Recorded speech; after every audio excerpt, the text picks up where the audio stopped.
उसने finally the golden words बोले, your visa is approved. भाई उसने कईयों का रिजेक्ट करे मेरे सामने। तो भाई एक तो चाइनीज ऑफिसर की। सो हेलो सबको, welcome back to another video. आज की वीडियो में बात करेंगे मेरा F1 वीज़ा इंटरव्यू का एक्सपीरियंस कैसा रहा। जब मेरा वीज़ा अप्रूव हुआ तो मेरे को कैसा फील हो रहा था, मेरे से क्या क्या क्वेश्चन पूछे उन्होंने, और कुछ टिप्स एंड ट्रिक्स भी दूंगा जो हर एक फॉलो करनी ही चाहिए। इसके बारे में बात करेंगे। वहाँ के जो चाइनीज़ और अफ्रीकन ऑफिसर के बारे में जो इतनी सारी वीडियोज़ है यूट्यूब पे, उनके बारे में भी बात करेंगे। मेरे 12 दिसंबर को Delhi Shivaji stadium metro station पे बायोमेट्रिक थे। तो भाई मेरा जो इंटरव्यू था वो था मुंबई, 20 दिसंबर को था, सुबह 8 बजे। तो मेरे पहले तो मैं बायोमेट्रिक का बता देता हूँ। बायोमेट्रिक का एक्सपीरियंस तो यही था कि मैं दिल्ली गया, मेरे 4:45 PM पे थे बायोमेट्रिक शाम को, बट मैं वहाँ पे 3 o'clock ही पहुँच गया था। एंड उन्होंने मेरे को 3 o'clock ही अंदर बुला लिया एंड मेरे को 3:30 तक फ्री भी कर दिया। फिर आपके बायोमेट्रिक हो जाते हैं वहाँ से। फिर आपके पासपोर्ट पे एक स्लिप लगती है, वो मेन होती है। उसके बाद आपका आगे का प्रोसेस स्टार्ट होता है जो कि है इंटरव्यू।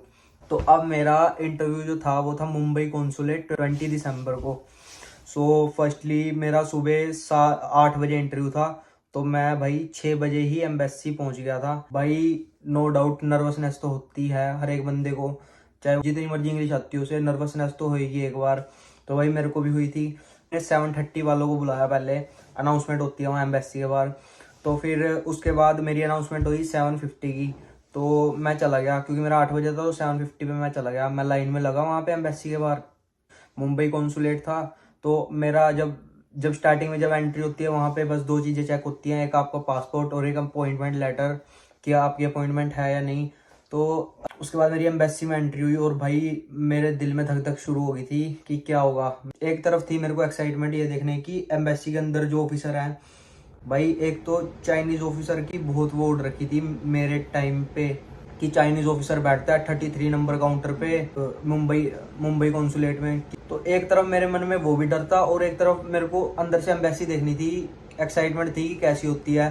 ठीक है, सिक्योरिटी वगैरह करते हैं, वो चेक करते हैं आपको पूरा कि आपके पास कोई लीगल आइटम तो नहीं है। तो फिर आप अंदर जाओगे, फिर आपके ना डॉक्यूमेंट स्कैन होते हैं, सर्विस फीस के ऊपर एक स्कैनर होता है, तो आपके स्कैन होते हैं और आपका पासपोर्ट स्कैन होता है। तो वो स्कैन होने के बाद आप क्यू में लगते हो लाइन में, जहाँ पे आपको सारे ऑफिसर दिखते हैं सामने। ठीक है, तो उसके बाद मैं भी लगा क्यू में। भाई वहाँ सच में एक अफ्रीकन ऑफिसर था, चाइनीज तो नहीं था, कि मेरे टाइम पे कोई चाइनीज ऑफिसर नहीं था उस टाइम।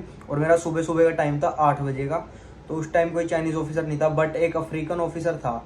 अफवाह थी वो चाइनीज वाली, भाई देखो मेरे को नहीं पता अफवाह थी या क्या थी, बस चाइनीज ऑफिसर था नहीं वहाँ पे, अफ्रीकन था। भाई मैं तो कहूँगा कि भाई उससे थोड़ा बच के रहना। मतलब भाई उसने कईयों का रिजेक्ट करे मेरे सामने, तो भाई अप्रूव ही नहीं करा मेरे सामने तो किसी का भी उसने। तो भाई कईयों के रिजेक्ट करे, तो भाई मैं बहुत डर गया था। मैं कहा भाई इस पे ना जाए, मेरा इस पे ना जाए। पर शुक्र बोला तो मेरी क्यू आगे गई। तो भाई सिक्योरिटी गार्ड होते हैं वहाँ, सिक्योरिटी गार्ड ने मेरे को काउंटर नंबर 27 पे भेजा, मेरे को अमेरिकन ऑफिसर पे भेजा। बस मैं बहुत खुश हो गया था उस टाइम, मतलब कि मेरे को अंदर से कॉन्फिडेंस आ गया था एक कि हाँ भाई कर देना है अब। क्योंकि भाई मेरे आगे जो दो बंदे थे उनका दोनों का अप्रूव हो गया था। ठीक है, जब मेरी बारी आई मैं गया, फाइनली मेरी टर्न आती है। मेरे आगे जो दो थे उनका दोनों का अप्रूव कर दिया था उसने। तो मेरे को एक कहीं ना कहीं डर भी था कि भाई दो का अप्रूव करा तो मेरा रिजेक्ट ना कर दे। बट ठीक है, एक कॉन्फिडेंस भी था कि भाई ये बंदा अप्रूव कर रहा है तो शायद हो जाए। ठीक है, तो भाई मैं गया। तो भाई मैंने उसको सबसे पहले विश किया, गुड मॉर्निंग ऑफिसर।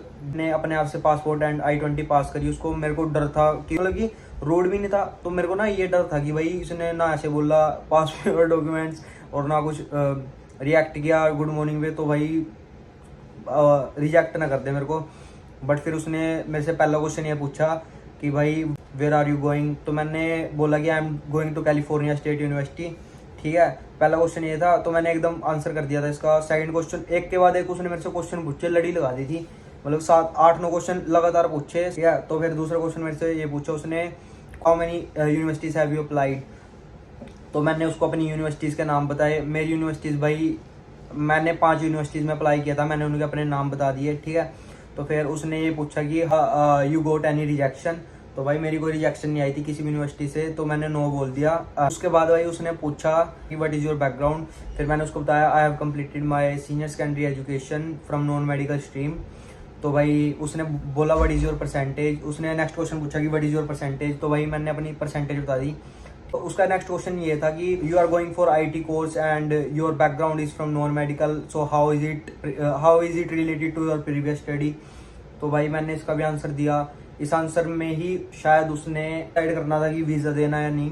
तो भाई मैंने इसका ही आंसर दिया कि I am interested in this course and I learned information technology in my 10th standard and I will learn all the same areas of computer in my bachelors. तो भाई उसने मेरे को इंटरप्ट करके नेक्स्ट क्वेश्चन पूछा कि any loans. मैंने बोला नो ऑफिसर। तो भाई उसने फिर आगे अगला क्वेश्चन पूछा कि एनी रिलेटिव्स। मैं कहा नो ऑफिसर। फिर उसने बोला हु इज स्पॉन्सरिंग यू। तो भाई मैंने बता दिया my father is sponsoring my education. And उसने सेविंग्स पूछी। तो भाई मैंने बता दी। उसके बाद भाई उसने फाइनली द गोल्डन वर्ड्स बोले your visa is approved, collect your passport with in 5 days।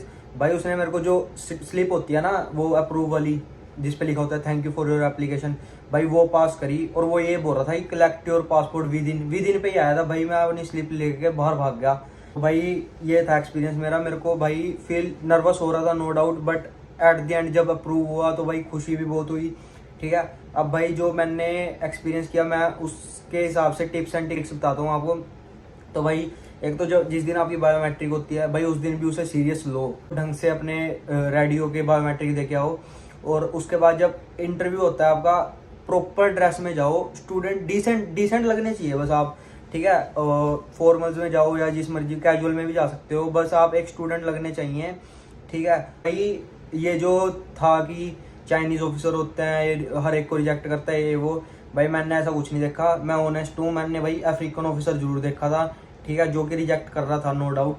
ठीक है भाई, एक ट्रिक ये भी है कि भाई पॉइंट टू पॉइंट आंसर दो, ज़्यादा इवेल्युएट मत करो, क्योंकि वो सुनना नहीं चाहते ज़्यादा। जितना उन्होंने पूछा है उतना ही सुनना चाहते हैं। ठीक है, और भाई एक जब आप एम्बेसी में एंटर करते हो भाई किसी को मत सुनो। सब अप्रूव होते हैं वहाँ, सब रिजेक्ट होते हैं और दिमाग खराब होता है। बस स्ट्रेस नहीं लेना, डोंट बी स्ट्रेस्ड। कि भाई अपने जो I-20 है DS-164 में इनको ढंग से पढ़ के आना। वो आपसे कुछ भी पूछ सकता है, आपसे यूनिवर्सिटी का एड्रेस भी पूछ सकता है, तो भाई उसके लिए रेडी रहना। बाकी भाई कॉन्फिडेंस इज द मेन की। भाई आपके पास कॉन्फिडेंस की कमी नहीं होनी चाहिए, तो आप इजीली क्लियर कर दोगे इंटरव्यू। भाई मेरा भी हो गया, मैं थोड़ा कॉन्फिडेंट था उस टाइम कि हो जाएगा। बस भाई थोड़ी है, होता है कि किस्मत भी है, कॉन्फिडेंस भी होना चाहिए, किस्मत भी है। तो भाई ये था मेरा इंटरव्यू एक्सपीरियंस। तो भाई आगे मैं अगली वीडियो डालूंगा अब full process of USA study visa, जिससे आप खुद भी अप्लाई कर सकते हो। ठीक है, और भाई उसमें सब कुछ बता दूंगा मैं कि पासपोर्ट से लेके वीज़ा आने तक का प्रोसेस पूरा। नेक्स्ट वीडियो मिलते हैं, बाय बाय।